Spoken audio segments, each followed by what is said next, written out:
Hello everyone, स्वागत है आप सब लोगों का पीसीएसवाई तरुण में। जैसे कि आप सभी को पता है कि हम यहाँ पर यूपीपीएससी के जो आपका एग्जाम है प्रीलिम्स का 12 अक्टूबर को, इसको ध्यान में रखते हुए हम टेस्ट सीरीज को लगा रहे हैं। और आज की जो हमारी टेस्ट सीरीज यहाँ पर ध्येय आईएएस की यहाँ पर जो टेस्ट सीरीज आज की होने वाली है, टेस्ट नंबर पहले की आज हम पार्ट 2 की बात करेंगे, जो कि आपके एग्जाम्स के लिए बहुत ज्यादा महत्वपूर्ण यहाँ पर रहने वाला है।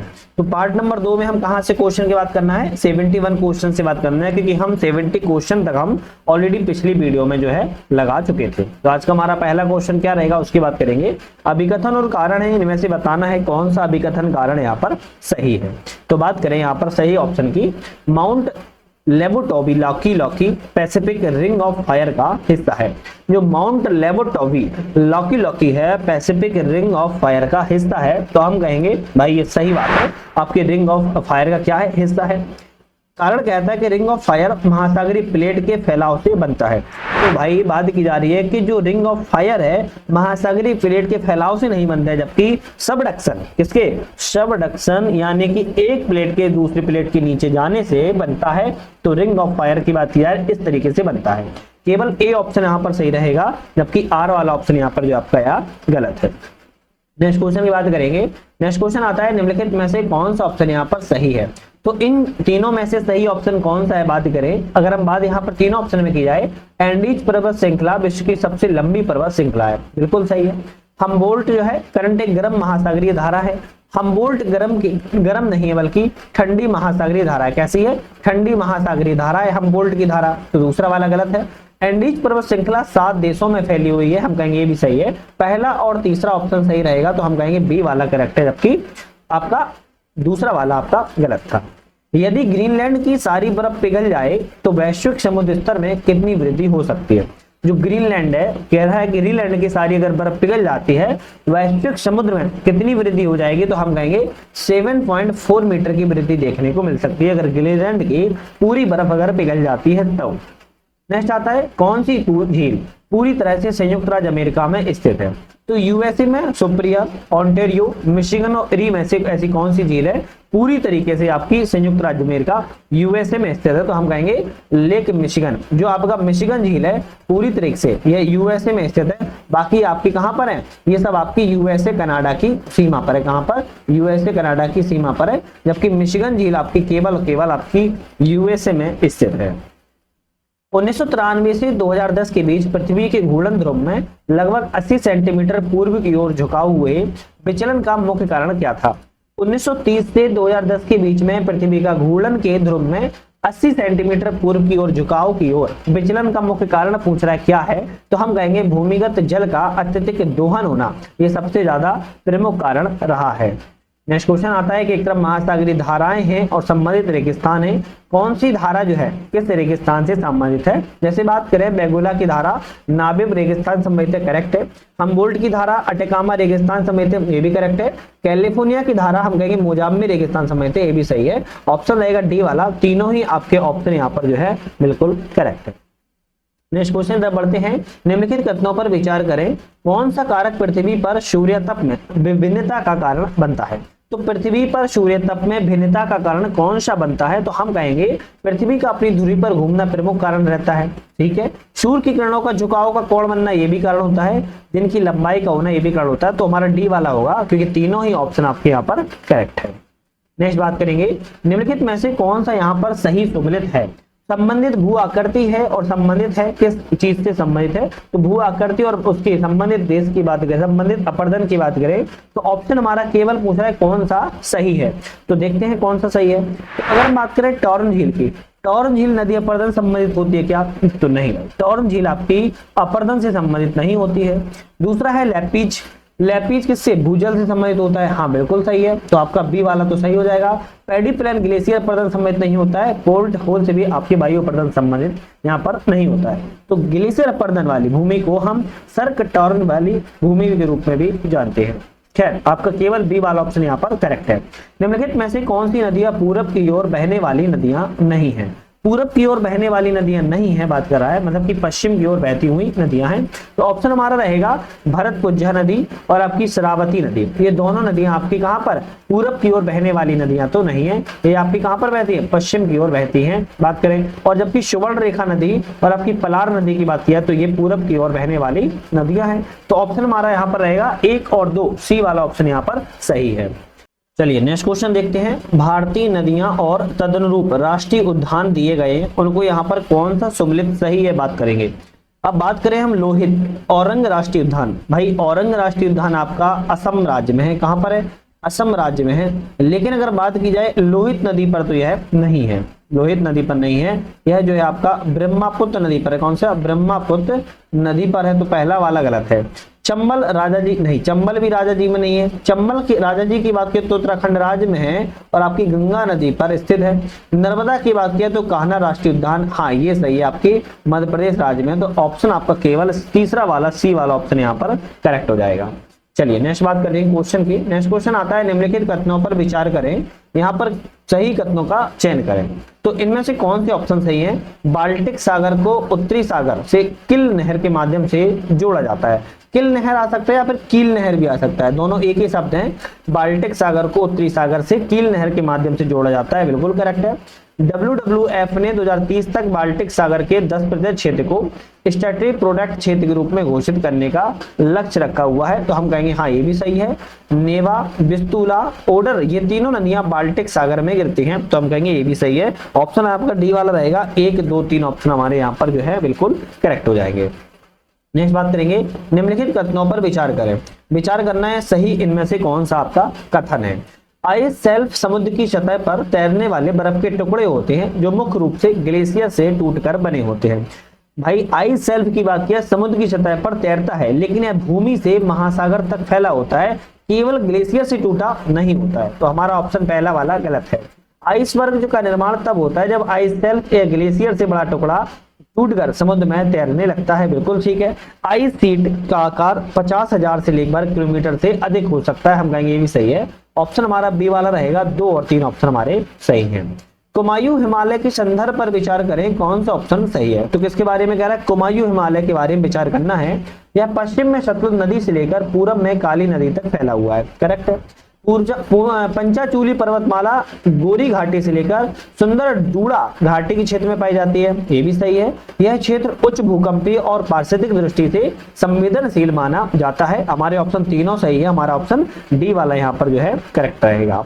चलिए नेक्स्ट बात करेंगे, निम्नलिखित कथनों पर विचार करें। विचार करने से पहले आप लोगों के लिए एक छोटा सा अपडेट है, हमारा ऐप आ चुका है जिसका नाम की बात किया है तो यूपीएससी नेट ऐप का नाम है, और ये ऐप आप लोग डिस्क्रिप्शन में लिंक दे दी है, लिंक से डाउनलोड जो है ऐप को कर सकते हो, यूपीएससी नेट। इस ऐप पर यूपीपीएससी के लिए हमने टेस्ट सीरीज को हिंदी और इंग्लिश दोनों माध्यमों में 300 टेस्ट सीरीज, आपकी full test, previous year, model, chapter wise सारे टेस्ट यहाँ पर क्वेश्चन करने के बाद आपको यहाँ पर जो है एक्सप्लेन भी मिल जाते हैं। एक्सप्लेन से आप अपनी चीजों को नोट डाउन भी कर सकते हो। साथ में क्विक रिवीजन हमने नोट्स भी बनाए हुए हैं जो कि आपके 23 पीडीएफ्स हैं, इसकी आपको डेमो भी मिल जाएगी हमारे चैनल पर ही, ऐप पर। आप उसको डेमो को डाउनलोड करने के बाद आप बाकायदा अपने देख सकते हो ऐप पे कि आपके एग्जाम्स के लिए क्विक रिवीजन नोट्स आपके कितने हेल्पफुल यहाँ पर रहने वाले हैं। तो अभी जाइएगा, डाउनलोड कर लीजिएगा, आपके एग्जाम्स के पॉइंट ऑफ व्यू से बहुत ही ज्यादा महत्वपूर्ण होने वाले हैं। तो शुरुआत करेंगे हम अपने क्वेश्चन की तरफ बढ़ेंगे। क्वेश्चन हमारा क्या कहता है उसको हम देख लेते हैं। पांडुचेरी के क्षेत्र है, राज्य की सीमा अवस्थिति है, कौन सा पांडुचेरी का क्षेत्र किस राज्य की सीमा पर अवस्थित है, इसकी हम बात कर देंगे। अगर जैसे हम बात करें यहाँ पर हमारा कौन सा रहेगा, तो हम यहाँ पर अगर बात करें माहे, माहे कहां पर है, तो माहे की अवस्थिति की बात किया तो केरल राज्य में है। कराईकल की बात किया है, किसकी, कराईकल की अगर हम बात करें तो कराईकल आपका तमिलनाडु राज्य में है। यनम की बात किया तो आंध्र प्रदेश राज्य में है, और बात करें पांडुचेरी मुख्य रूप से तो यह तमिलनाडु राज्य में है। ऑप्शन जो हमारा यहाँ पर सही हो जाएगा वो हमारा कौन सा, ए वाला है, करेक्ट ऑप्शन हमारा हो जाएगा। चलिए नेक्स्ट क्वेश्चन की बात करेंगे। नेक्स्ट क्वेश्चन की बात करें, अभीष्ट राष्ट्रीय निर्धारित क्या है, अभीष्ट राष्ट्रीय निर्धारित अंशदान पद किससे संबंधित है। अभीष्ट राष्ट्रीय निर्धारित जो अंशदान पद के संबंधित है, जलवायु परिवर्तन पर विश्व के देशों द्वारा बनाई गई कार्य योजना से है संबंधित होता है। नेक्स्ट बात करेंगे, किन्हें 1924 में कानपुर बोल्शेविक षड्यंत्र मामले में जेल हुई थी। तो 1924 में कानपुर में बोल्शेविक षड्यंत्र मामले में जेल किस व्यक्ति को की गई थी? हम कहेंगे मुजफ्फर अहमद को, S.A. डांगे को, शौकत उस्मानी को और नलिनी गुप्ता को। 1924 में कानपुर षड्यंत्र के मामले में इनको जेल की हवा खिलाई गई थी। मध्यकालीन भारत में प्रयुक्त शब्द मणिग्रामम का सही अर्थ क्या होता है? तो मध्यकाल भारत में मणिग्रामम का अर्थ की बात करें क्या हो जाएगा? व्यापारियों के संघ के रूप में मणिग्रामम को जाना जाता है। नेक्स्ट बढ़ते हैं, निम्नलिखित कथनों पर आप विचार करें कौन सा ऑप्शन यहाँ पर जो है सही है। जैसे विचार करें, दक्कन दर्रा जो है दक्षिणी अंडमान एवं लघु अंडमान के बीच में स्थित है, बिल्कुल ठीक है। कोको स्ट्रेट की बात करें तो म्यांमार एवं दक्षिणी अंडमान नहीं बल्कि उत्तरी अंडमान के इस बीच में कोको स्टेट आपकी स्थित है, तो दूसरा वाला गलत है। अंडमान निकोबार द्वीप समूह को मरकत द्वीप भी कहा जाता है, हम कहेंगे बिल्कुल सही है। ऑप्शन हमारा रहेगा पहला और तीसरा वाला ऑप्शन सही है, जबकि दूसरा वाला गलत था। भू आकृतिक क्षेत्र है और क्षेत्रफल प्रतिशत है, कौन से भू आकृतिक क्षेत्र में कितना क्षेत्रफल प्रतिशत है? ऑप्शन कौन सा सही है? तो बात करें पर्वतीय क्षेत्र की बात की है, पर्वतीय क्षेत्र में 11% है, करेक्ट है। बात करें पहाड़ी क्षेत्र में 18% है, ये दूसरे से मिलाएंगे। पठारी क्षेत्र की बात किया तो 28% है और मैदानी क्षेत्र की बात किया तो 43% है। हम कहेंगे हमारे दो ऑप्शन सही है, जबकि दो ऑप्शन हमारे यहाँ पर सम्मिलित नहीं थे। निम्नलिखित में ऐसी कौन सा दर्रा पीर पंजाल श्रेणी में स्थित है? तो एक दर्रा है जो कि पीर पंजाल श्रेणी में स्थित है, हम कहेंगे बनिहाल दर्रा। इन चारों में बनिहाल दर्रा आपका पीर पंजाल श्रेणी में स्थित है। जबकि बात करें नाथुला कहां पर है? नाथुला कहेंगे हम सिक्किम राज्य में स्थित है। रोहतांग दर्रा की बात करें तो हम कहेंगे हिमाचल प्रदेश में है और सिपकीला भी आपका हिमाचल प्रदेश में है। लेकिन रोहतांग दर्रा अगर बात की जाए कुछ श्रेणी में है तो हम कहेंगे धौलाधर श्रेणी में। कौन सी? धौलाधर जो है श्रेणी में आपका रोहतांग दर्रा स्थित है, ठीक है। चलिए बात करेंगे नेक्स्ट क्वेश्चन की, निम्नलिखित कथनों पर विचार करें, इनमें से कौन सा ऑप्शन हमारा सही है? चलिए विचार कर लेते हैं ऑप्शन कौन सा सही है। दक्कन ट्रैप की चट्टानें मुख्यतः अवसादी प्रकृति की होती हैं, तो दक्कन ट्रैप की चट्टानें अवसादी की प्रकृति की होती है, आग्नेय प्रकृति की होती है, तो हम कहेंगे आग्नेय प्रकृति की होती है, तो पहला वाला गलत है। दक्कन ट्रैप की उत्पत्ति क्रिटेशियस युग के अंतिम काल की ज्वालामुखी गतिविधियों के कारण की गई थी, बिल्कुल ठीक है। दक्कन ट्रैप की चट्टानों से बनने वाली मिट्टी को कपास उत्पादन के लिए बहुत ही उपयुक्त माना जाता है, तो ये भी सही है। ऑप्शन हमारे 2 और 3 हमारे ऑप्शन जो है करेक्ट है। नेक्स्ट क्वेश्चन की बात करेंगे, निम्नलिखित कथनों पर विचार करें, इनमें से कौन सा ऑप्शन हमारा सही है? चलिए विचार कर लेते हैं। चिनाब नदी का निर्माण चंद्र एवं भागा नदियों के संगम से होता है, सब बिल्कुल सही बात है। दूसरा है टंडी नामक स्थान जहां ये नदियां मिलती हैं जम्मू कश्मीर में है। भाई टंडी नामक स्थान पर मिलती है तो ठीक बात है, लेकिन यह जम्मू कश्मीर में नहीं है बल्कि यह हिमाचल प्रदेश में है, तो दूसरा वाला गलत है। चिनाब नदी सिंधु की सबसे बड़ी सहायक नदी है, हाँ ये भी सही है। ऑप्शन पहला और तीसरा सही है, जबकि दूसरा वाला ऑप्शन जो है गलत है। अभिकथन और कारण है, इनमें से कौन सा अभिकथन कारण सही है बात करेंगे। यहाँ पर अभिकथन कारण की बात करें, दामोदर घाटी परियोजना में ताप विद्युत उत्पादन प्रमुख है, बिल्कुल सही बात है। कारण कहता है कि इसका मॉडल अमेरिका की टेनेसी घाटी की परियोजना के आधार पर दामोदर घाटी का मॉडल को बनाया गया है, हम कहेंगे ये भी सही है। ऑप्शन रहेंगे ए आर दोनों सही है, उसकी व्याख्या लेकिन नहीं करता है, इसीलिए बी वाला ऑप्शन जो है करेक्ट हो जाएगा। यहाँ पर बात करेंगे कौन सी जल विद्युत परियोजना अरुणाचल प्रदेश में नहीं है, तो इनमें से चारों में अरुणाचल प्रदेश में एक परियोजना नहीं है, कौन सी नहीं है? तो बात करें हम रंगा अरुणाचल प्रदेश में है, डिक्रोंग भी अरुणाचल प्रदेश में है, पापुम पोम भी है, लेकिन कोपली की बात की है ये आपकी अरुणाचल प्रदेश में नहीं है, तो कहां पर है? ये आपकी असम राज्य में स्थित है। कहां पर है? असम राज्य में स्थित है, तो सी ऑप्शन आपका गलत है। पीट एवं जैविक मिट्टी की निम्न में से कौन सी विशेषता नहीं है? पीट एवं जैविक मिट्टी की विशेषता नहीं है। काली और भारी मिट्टी होती है तो सही है, क्षारीय प्रकृति की होती है। ये क्षारीय प्रकृति की नहीं होती है बल्कि यह अम्लीय प्रकृति की होती है। कैसी होती है? अम्लीय प्रकृति की होती है, तो बी ऑप्शन गलत है। यह दलदली क्षेत्रों में पाई जाती है, ये भी सही है। जैविक पदार्थों की मात्रा अधिक होती है, ये भी ऑप्शन आपका करेक्ट है। बात करेंगे महिलाओं को मुख्य धारा में लाने के उद्देश्य के साथ भारत में जेंडर बजटिंग प्रारंभ किस बजट में किया गया था? तो भारत में जेंडर बजटिंग के शुभारंभ की बात कर रहे हैं, कब किया गया था? केंद्रीय बजट 2005-6 में आपकी जेंडर बजटिंग की अवधारणा को लाया गया था।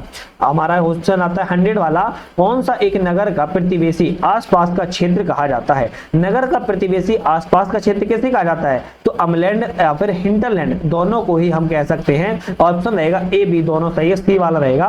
नगर का प्रतिवेशी आसपास के क्षेत्र को हम अमलैंड या हिंटरलैंड के रूप में जानते हैं, ध्यान रखना है, ठीक है।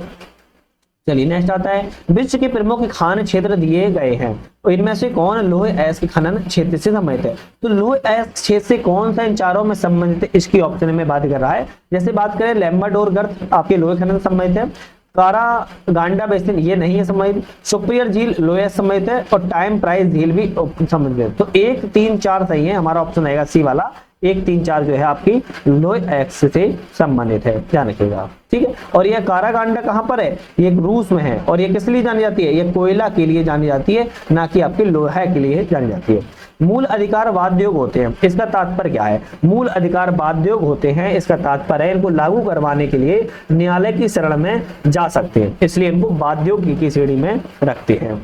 नेक्स्ट आता है स्टरलाइजेशन प्रक्रिया होती है। स्टरलाइजेशन प्रक्रिया क्या होती है, शुद्ध जल शुद्धिकरण से संबंधित होती है। स्टरलाइजेशन प्रक्रिया जल में को पीने योग्य बनाने, हानिकारक कीटाणुओं को हटाने के लिए हम स्टरलाइजेशन प्रक्रिया का प्रयोग करते हैं, जिसमें क्लोरीनीकरण और ओजोनीकरण तथा परावैज्ञानिकरणों के द्वारा ये सब क्रियाएं जो है की जाती हैं। नेक्स्ट क्वेश्चन आता है निम्नलिखित में से अभिकथन कारण कौन सा सही है, बात करेंगे। सार्वजनिक परियोजनाओं पर व्यय में वृद्धि आर्थिक मंदी के समय उठाए जाने वाला सबसे महत्वपूर्ण कदम है, बिल्कुल सही बात है। जब आर्थिक मंदी चल रही है और व्यय में वृद्धि कर रहे हैं तो सबसे अच्छा कदम होगा। कारण है सार्वजनिक व्यय उत्पादन वृद्धि को प्रोत्साहित करता है, पूंजी निर्माण में मदद करता है, तो हम कहेंगे ये भी सही है, ऑप्शन ए वाला रहेगा। ए आर दोनों सही है और व्याख्या भी उसकी सही कर रहा है। बेतवा नहर के द्वारा कौन सा जिला लाभान्वित नहीं है, तो इन चारों में बेतवा नहर से कौन सा लाभान्वित जिला नहीं है, झांसी को लाभ मिलेगा, हमीरपुर को भी लाभ मिलेगा, बांदा, लेकिन हम बात जालौन को लाभ मिलेगा है ना, लेकिन बांदा को इसमें शायद लाभ नहीं मिलेगा है ना, बांदा को इसमें लाभ नहीं मिलेगा, तो डी ऑप्शन आपका रहेगा। बेतवा नहर से बांदा को लाभ नहीं मिलेगा, जबकि झांसी, हमीरपुर और जालौन को इसमें लाभ मिलेगा, ध्यान रखेगा। ठीक है, तो यहाँ पर आपके झांसी से 25 किलोमीटर की दूर है पारीच्छा नामक स्थान, कहां पर है, पारीच्छा नामक स्थान है, वहीं पर आपका जो है बेतवा नहर के द्वारा लाभान्वित जिले आपको यहाँ पर मिलेगा। बांदा को लाभ नहीं मिलेगा, जबकि झांसी, जालौन और हमीरपुर को लाभ मिलेगा। बाबर द्वारा लड़े गए युद्धों का एक सही कालक्रम क्या है, बाबर ने जो युद्ध लड़े हैं उनका सही कालक्रम क्या है। जैसे खानवा के युद्ध करें आपका 1527 संबंधित है, चंदेरी के युद्ध की बात किया तो 1528 संबंधित है, घाघरा के युद्ध की बात किया तो 1529 संबंधित है, ध्यान रखिएगा। और बाबर ने पानीपत का 1526 में भी लड़ा था। ऑप्शन जो हमारा रहेगा सी वाला रहेगा, 3 1 2 वाले ऑप्शन आपके यहाँ पर करेक्ट है। बात करेंगे निम्नलिखित में विचार करें सत्य कथन यहाँ पर कौन सा है। लखनऊ योजना सड़कों के विकास से संबंधित है, बिल्कुल ठीक है। जून 1972 में उत्तर प्रदेश राज्य सड़क परिवहन निगम का गठन किया गया था, ये भी सही है। राष्ट्रीय पैराशूट प्रशिक्षण कॉलेज आगरा में है, ये भी सही है। ऑप्शन हमारे रहेंगे जब तीनों सही है तो डी वाला ऑप्शन यहाँ पर जो है करेक्ट हो जाएगा। चलिए नेक्स्ट बात करेंगे, उत्तर प्रदेश में बजहर नामक पर्व निम्नलिखित में से किस जनजाति के द्वारा मनाया जाता है। तो बजहर नामक जो पर्व है उत्तर प्रदेश में कौन सी जनजाति मनाती है, तो हम कहेंगे थारू जनजाति मनाती है। कौन सी, थारू जनजाति आपका बजहर नामक पर्व को मनाती है। नेक्स्ट आता है कि स्टॉक एवं प्रवाह के संदर्भ पर विचार करें, इनमें से कौन सा ऑप्शन सही है। स्टॉक और प्रवाह के बारे में, मुद्रा आपूर्ति एक स्टॉक जबकि आय एक प्रवाह है, बिल्कुल ठीक है। सकल घरेलू उत्पाद स्टॉक 4 है, नहीं ये 4 आपका नहीं है, ध्यान रखिएगा। तो राष्ट्रीय आय क्या होती है आपकी बात की राष्ट्रीय आय जैसे एक प्रवाह है जैसे जीडीपी, तो यहाँ पर हम कहेंगे केवल पहला वाला सही है, दूसरा वाला ऑप्शन यहाँ पर गलत है। चलिए नेक्स्ट क्वेश्चन है, घाटे के प्रकार हैं और उनका प्रभाव है। राजस्व घाटे की बात करें तो चालू व्यय और चालू आय और व्यय से प्रभाव पड़ेगा, बिल्कुल ठीक है। राजकोषीय घाटा सभी उधारी का संचय होगा, ये भी सही है। प्राथमिक घाटे में ब्याज देनदारियों के बिना राजकोषीय घाटा है, ये भी सही है। ऑप्शन रहेगा सभी सही है, तो सी वाला ऑप्शन यहाँ पर हमारा करेक्ट है। नेक्स्ट क्वेश्चन की बात करते हैं, नेक्स्ट क्वेश्चन क्या कहता है उसको देखेंगे हम। नेक्स्ट क्वेश्चन कहता है पर्यावरण सुरक्षा के वैश्विक प्रयासों के संदर्भ में कौन सा सबसे पहले हुआ था। तो इन सभी में आपका सबसे पहले कौन सा हुआ था, हम कहेंगे मानव पर्यावरण पर संयुक्त राष्ट्र सम्मेलन। मानव पर्यावरण पर संयुक्त राष्ट्र सम्मेलन जो है आपका 1972 में सबसे पहले हुआ था। कब हुआ था, 1972 में सबसे पहले किया गया था। तो ऑप्शन हमारा सी वाला रहेगा जो कि सबसे पहले हुआ था। सॉरी, नेक्स्ट क्वेश्चन की बात करेंगे, जब एक पारिस्थितिकी तंत्र से दूसरे पारिस्थितिकी तंत्र में कृमि के निरंतर परिवर्तन होता है तो दोनों के बीच प्रजातियों की संरचना में कोई स्पष्ट सीमा नहीं होती, तो इसे सबसे अच्छे तरीके से किसमें वर्णित किया जाता है। तो इसमें सबसे अच्छे तरीके से इकोक्लाइन में, किसमें, इकोक्लाइन में जो वर्णित है किया जाता है। इकोक्लाइन एक ऐसा क्षेत्र होता है जहां पर एक पारिस्थितिक तंत्र से दूसरे पारिस्थितिक में निरंतर परिवर्तन यहाँ पर होता रहता है, 2 प्रजातियां 2 पौधे यहाँ पर बने रहते हैं, इकोटोन जिसको हम कहते हैं। नेक्स्ट आता है निम्नलिखित में से सूचना पर विचार करें, उपयुक्त में कितने पर्णपाती वृक्ष हैं। सूचना पर विचार करना है कितने पर्णपाती वृक्ष हैं, इस पर हमें गौर करना है। तो बात करें बांस, बांस क्या है, अगर हम बांस करें, बांस क्या है, बांस एक आपका पर्णपाती वन है क्या?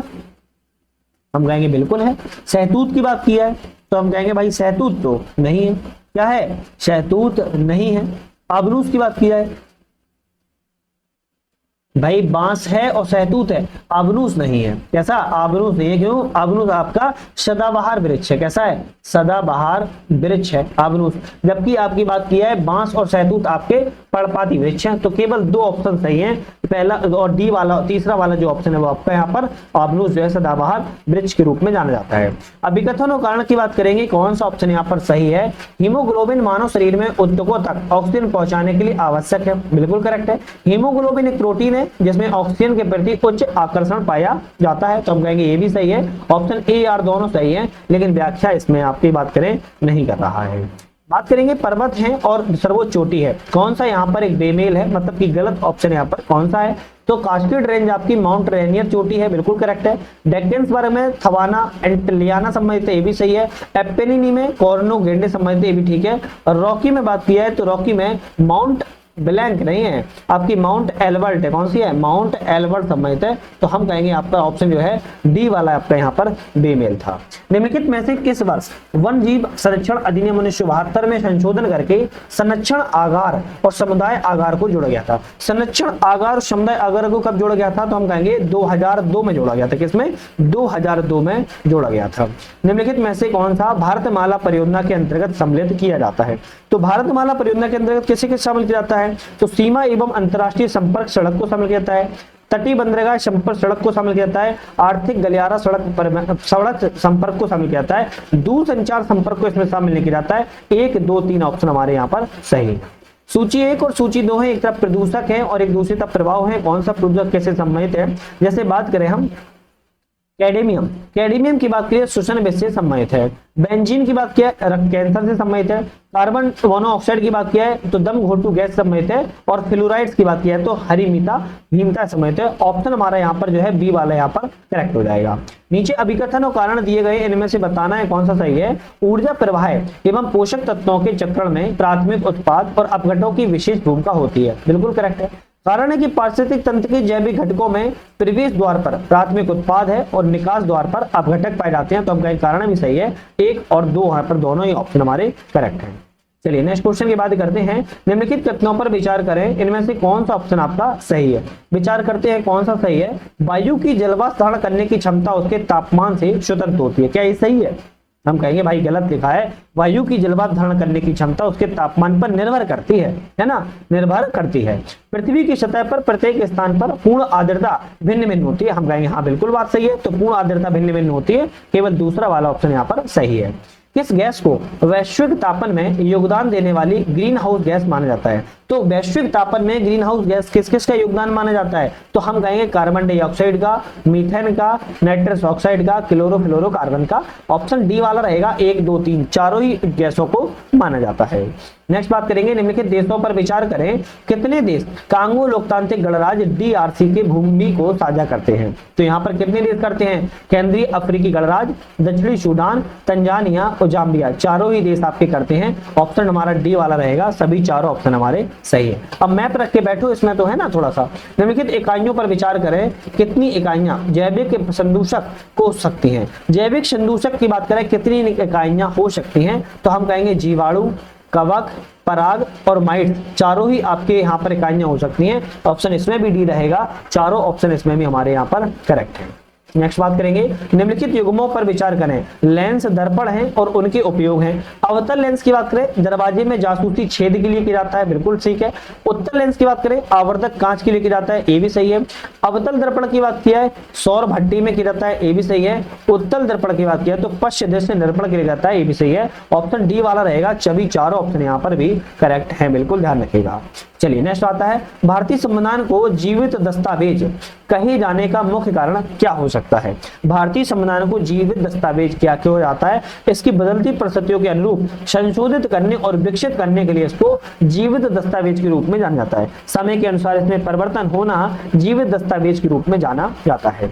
निम्नलिखित कथनों पर विचार करें, इनमें से कितने ऑप्शन हमारे असत्य मतलब कि गलत हैं? तो फरवरी 2025 में भारत की पहली समर्पित ग्लोबल कैपेबिलिटी सेंटर नीति 2025 से का अनावरण किया गया था। बिल्कुल यहाँ पर सही लिखा है। इसका अनावरण मध्य प्रदेश सरकार ने किया था, ये भी सही है। पूछा है कितने ऑप्शन असत्य हैं, गलत है। ऑप्शन कितने हैं, हम कहेंगे ना तो गलत पहला है, ना ही गलत ऑप्शन यहाँ पर दूसरा है। मार्च 2025 में भारतीय सेना के द्वारा चलाए गए ऑपरेशन ब्रह्मा का उद्देश्य क्या था। ऑपरेशन ब्रह्मा का उद्देश्य की बात कर रहा है, मार्च 2025 में चलाया गया था। म्यांमार में एक शक्तिशाली भूकंप आया था, उसके बाद मानवीय सहायता भारत की तरफ से दी गई थी, उसको ऑपरेशन ब्रह्मा भारत सरकार के द्वारा चलाया गया था। निम्नलिखित में से कौन सा ऑप्शन यहाँ पर सही नहीं है। अब सही नहीं है बात कर रहा है, 8वां हिंद महासागर सम्मेलन मस्कट में हुआ, बिल्कुल करेक्ट है। बायोफेंच 2025 न्यूरेमबर्ग में हुआ, ये भी सही है। प्रकृति 2025 नई दिल्ली में हुआ, ये भी सही है। गल्फूड 2025 आबू धाबी में नहीं हुआ था, बल्कि दुबई में हुआ था। कहां पर हुआ था, दुबई में हुआ था। तो डी ऑप्शन हमारा जो है यहाँ पर गलत था। चलिए नेक्स्ट क्वेश्चन देखते हैं। नेक्स्ट क्वेश्चन आता है, पुरस्कार सम्मान है और व्यक्ति है, किस पुरस्कार सम्मान जो है किस व्यक्ति को दिया गया था, इसकी बात करेंगे। जैसे बात करें 59वां ज्ञानपीठ पुरस्कार जो 2024 का है, आपको किसको दिया गया था, विनोद कुमार शुक्ला को दिया गया था। किसको, विनोद कुमार शुक्ला को दिया गया था। व्यास सम्मान 2024 की बात की जाए, शूर बाला को दिया गया था। सरस्वती सम्मान की बात किया है, साधु भरदेश को दिया गया था। और साहित्य अकादमी की बात किया है तो आपका गगन गिल को दिया गया था। ऑप्शन हमारा यहाँ पर जो है सी वाला बिल्कुल यहाँ पर करेक्ट हो जाएगा। नेक्स्ट बात करेंगे, प्रसिद्ध फिल्म अभिनेता मनोज कुमार का निधन अप्रैल 2025 में हो गया, इनके बारे में कौन सा कथन सही है। बात करेंगे 1992 में इन्हें राष्ट्रीय फिल्म पुरस्कार से सम्मानित किया गया, बिल्कुल ठीक है। 2018 में दादा साहेब फाल्के पुरस्कार से सम्मानित किया गया, तो 2018 में नहीं दिया गया था, बल्कि 2015 में इनको दादा साहेब फाल्के पुरस्कार दिया गया था। ऑप्शन केवल पहला वाला सही रहेगा, दूसरा वाला ऑप्शन गलत है। नेक्स्ट बात करेंगे, स्वावलंबनी कार्यक्रम के संदर्भ में विचार करें, कौन सा ऑप्शन यहाँ पर सही है। स्वावलंबनी कार्यक्रम के बारे में विचार करना है। बात करें फरवरी 2025 में इसका प्रारंभ जो है महिला एवं बाल विकास मंत्रालय द्वारा नीति आयोग के सहयोग से किया गया था। क्या ये सही है, भाई गलत है। कौशल विकास उद्यमता मंत्रालय के द्वारा नीति आयोग के सहयोग से किया गया था। तो महिला एवं बाल विकास नहीं है, कौशल विकास एवं उद्यमता मंत्रालय के द्वारा इसका जो है किया गया था। इसका प्रारंभ पूर्वोत्तर के 2 राज्य मेघालय एवं असम में किया गया था। हाँ बिल्कुल सही बात है, तो केवल दूसरा वाला सही है, पहला वाला ऑप्शन यहाँ पर गलत था। मार्च 2025 में स्विस कंपनी IQAir ने अपनी 7वीं वार्षिक विश्व वायु गुणवत्ता रिपोर्ट 2024 को जारी किया। इस रिपोर्ट के आधार पर निम्नलिखित कथनों पर विचार करें, कौन सा ऑप्शन सही है। तो इस रिपोर्ट में मायाग्यूज प्यूर्टो रिको को सबसे स्वच्छ महानगरीय क्षेत्र घोषित किया गया है, करेक्ट है। इस रिपोर्ट के अनुसार विश्व का सबसे प्रदूषित शहर जो है मेघालय बर्नी घाट है। तो हम कहेंगे हाँ ये भी सही है, तो दोनों ऑप्शन हमारे सही हैं। सूची है, सूची 2 है, नवीनतम नियुक्ति है और व्यक्ति है, किस व्यक्ति की नियुक्ति कहां पर हुई है। जैसे बात करें हम यहाँ पर विदेश मंत्री कनाडा की बात की जाए, कौन है, अनीता आनंद है। अध्यक्ष प्राक्कलन समिति की बात किया है, संजय जायसवाल है। चांसलर जर्मनी की बात किया है, फ्रेडरिक मर्ज है। अंतरराष्ट्रीय सौर गठबंधन के सदस्य की बात किया तो आशीष खन्ना है। ऑप्शन हमारा ए वाला यहाँ पर जो है करेक्ट है। नेक्स्ट आता है कि दिसंबर 2024 में पूर्व अमेरिकी राष्ट्रपति जिमी कार्टर का निधन हो गया। उन्होंने किस वर्ष शांति नोबेल पुरस्कार से सम्मानित किया गया था। तो हम कहेंगे वर्ष 2002 में इन्हें शांति का नोबेल पुरस्कार से सम्मानित किया गया था। हाल ही में दिवंगत हुए व्यक्ति उनके क्षेत्र का संबंध बताइए, कौन सा बेमेल है। जैसे बेमेल की बात करें, तुलसी गोंडा का पर्यावरणविद थे, करेक्ट है। रमाकांत रथ की साहित्यकार थे, ये भी करेक्ट है। श्याम बेनेगल सिनेमा जगत से थे, ये भी करेक्ट है। डॉक्टर राजगोपाला चिदम्बरम की बात किया तो ये आपके राजनीति से नहीं थे, बल्कि परमाणु वैज्ञानिक थे। कौन से थे, परमाणु वैज्ञानिक थे। तो हम कहेंगे डी वाला ऑप्शन हमारा गलत था। नेक्स्ट आता है कि 2025 में प्रथम नौसेना के कमांडरों के सम्मेलन के संबंध में विचार करें, कौन सा ऑप्शन यहाँ पर सही है। तो सम्मेलन के बारे में विचार करें, सम्मेलन का आयोजन जो है कर्नाटक के कारवार में किया गया था, बिल्कुल करेक्ट है।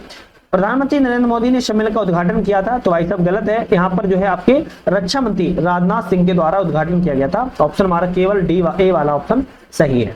बात करेंगे वैश्विक रिपोर्ट है, भारत का स्थान है। वैश्विक खुशहाली रिपोर्ट में बात करें, भारत का स्थान 118वां है। भ्रष्टाचार धारणा सूचकांक में भारत का स्थान 96वां है। हेनले पासपोर्ट इंडेक्स में भारत का स्थान 85वां है। और वैश्विक आतंकवाद में भारत का स्थान आपका 14वां है। तो ऑप्शन हमारा यहाँ पर रहेगा बी वाला, ध्यान रखिएगा। ए का चौथा, बी का पहला, सी का दूसरा, डी का तीसरा ऑप्शन हमारा करेक्ट है। यहाँ पर बात करेंगे कौन सा ऑप्शन यहाँ पर बेमेल है। भारत का पहला वन्यजीव बायो बैंक की बात की जाए, कौन सा है, भारत का पहला बायो वन्यजीव की बात की जाए तो हम कहेंगे दार्जिलिंग है। है ना, बायो बैंक दार्जिलिंग में है। भारत का पहला सफेद बाघ प्रजनन केंद्र रीवा में है। भारत का पहला द्विमुखी सौर संयंत्र की बात किया दिल्ली में है। भारत का पहला कांच का पुल की बात किया तो हम कहेंगे कन्याकुमारी में। कहां पर है? कन्याकुमारी में है, जो कि कहां पर है? तमिलनाडु में है। तो डी वाला ऑप्शन हमारा यहाँ पर गलत है। नेक्स्ट आता है निम्नलिखित कथनों पर विचार करें, इनमें से कौन सा ऑप्शन हमारा सही है? विचार करें अगर, तो फरवरी 2025 में ज्ञानेश कुमार को देश का 26वां मुख्य चुनाव आयुक्त नियुक्त किया गया है। करेक्ट है। न्यायमूर्ति भूषण रामकृष्ण गवई को देश के 52वें मुख्य न्यायाधीश बनाए गए हैं। ये भी सही है। ऑप्शन रहेगा सी वाला। 1, 2 ऑप्शन हमारे दोनों कथन सही है।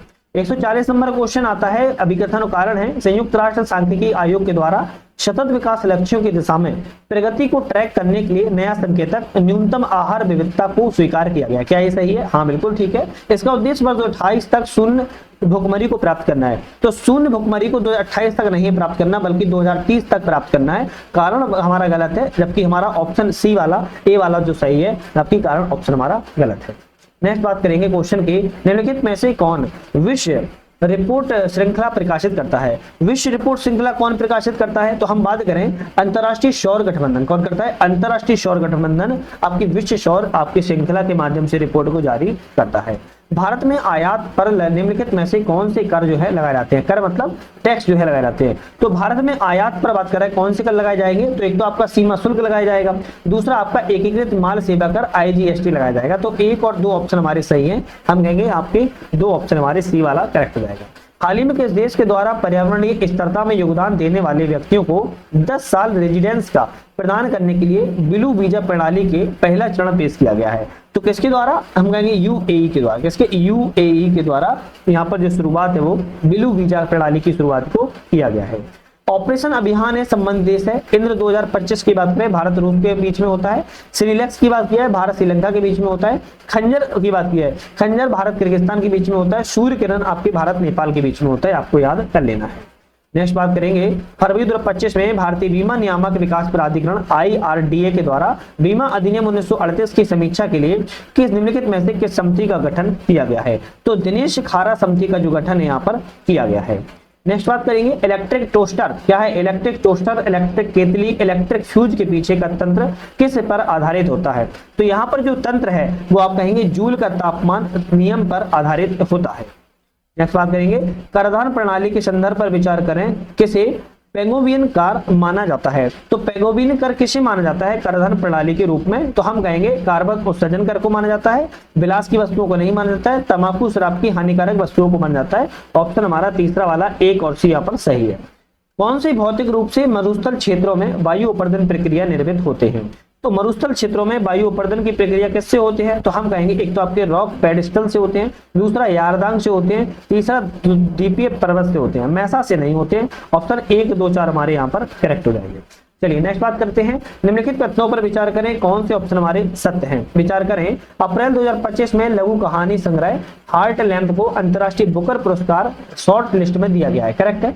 यह कहानी कन्नड़ लेखिका गीतांजलि श्री को लिखा गया है। तो गीतांजलि श्री नहीं है बल्कि बानू मुस्ताक है। कौन है? बानू मुस्ताक आपके संबंधित है। तो ऑप्शन कहेंगे हम पहला वाला सही है, जबकि दूसरा वाला गलत है।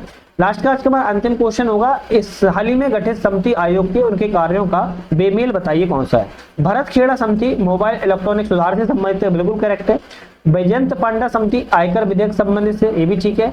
एम के जैन समिति की बात की है आपके यहाँ पर सफाई आयोग की कार्यकाल विधि संबंधित नहीं है, ये आपकी यूनिवर्सल बैंकों के फाइनेंस बैंकों संबंधित है। तो हम कहेंगे यहाँ पर सी वाला गलत है। न्यू मूर्ति हर्ष कुमार समिति महाकुंभ हादसे की जांच से संबंधित है। ऑप्शन हमारा सी वाला गलत है, जबकि ए, बी और डी ऑप्शन हमारे सही है। तो 150 क्वेश्चन हमने जो हमारी टेस्ट सीरीज थी उसमें पूरे क्वेश्चनों को यहाँ पर हमने कवर कर लिया है। ये आपकी ध्येय की थी और इसी माध्यम से हमारी मल्टीपल टेस्ट सीरीज चल रही है। जैसे बात करें मेक IAS की चल रही है, मेक IAS की बात करें ध्येय की हमने लगाई रही है, आपकी दृष्टि की भी यहाँ पर हम लगा रहे हैं, आपकी GS वर्ल्ड की भी लग रही है। अभी हमारी 2 कोचों की और लगने वाली है, एक तो आपकी संस्कृति की लगने वाली है, किसकी? संस्कृति की, और एक आपकी लगेगी नेक्स्ट IAS की। ये 2 और लगने वाली स्टार्ट होने वाली है जल्दी। तो आप लोग ध्यान रखिएगा, चैनल पे नए हो सब्सक्राइब लाइक शेयर करके बेल आइकन प्रेस कर लेना है। साथ में हमारा ऐप आ चुका है, उसको ऑनलाइन माध्यम से टेस्ट सीरीज देने के लिए आप ऑनलाइन माध्यम से, तो आप हमारे ऐप को डाउनलोड करने के बाद टेस्ट सीरीज भी ज्वाइन कर सकते हो। वीडियो पे बने रहने के लिए आज बहुत बहुत धन्यवाद।